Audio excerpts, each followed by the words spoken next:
जरा कुठे काय केलं की बाळासाहेबांचे विचार सोडले, पण तुम्ही शिवसैनिकांशी आणि शिवसेनेशी गद्दारी केली, हा बाळासाहेबांच्या विचारांचा तुम्ही घात केलेला. मला तोही क्षण आठवतोय.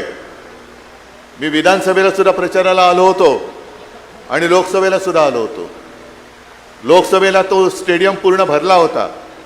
ते राहुल ती सभा एक आपल्याला परत घ्यायची, त्याच स्टेडियम मध्ये घ्यायचे.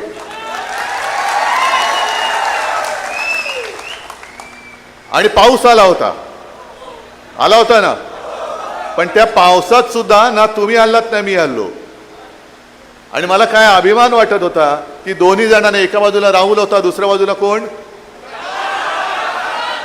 जरा गोंधळलं मी, कारण काय नवीन तुम्ही नावं ठेवता. काय आताच तो होता. आता मला काय माहित की वाघाचं कातडं पांघरलेला हा काय. जरा मला शब्द पाठ करायला त्रास होतो. वाघाचं कातडं पांघरलेला कोण होता.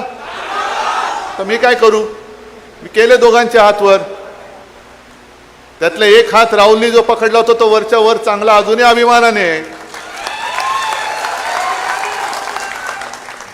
आणि दुसरा पळाला, विकास करण्यासाठी पळाले. मला पत्रकारांनी तेही विचारलं, विकास निधी. म्हटलं कोणाचा. मतदारसंघासाठी, मतदारांसाठी की स्वतःचा खाजगी विकास निधी.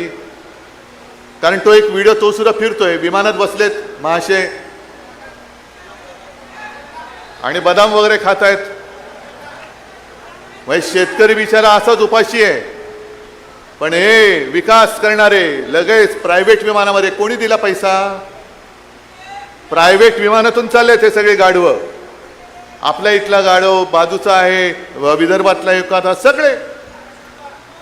आणि एवढ्या बेशरमपणाने तो व्हिडिओ टाकले की त्याच्यामध्ये तो एक दलाल पण दिसतोय, ज्यांनी खरेदी विक्री करतात ना, दलाल जे नाक्यावरती उभे राहतात, तसं तो दलाल पण दिसतोय त्याच्यामध्ये.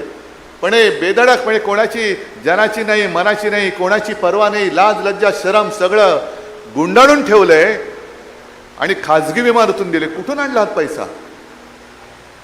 म्हणजे माझ्यावरती जे टीका करतात की आत्मपरीक्षण कर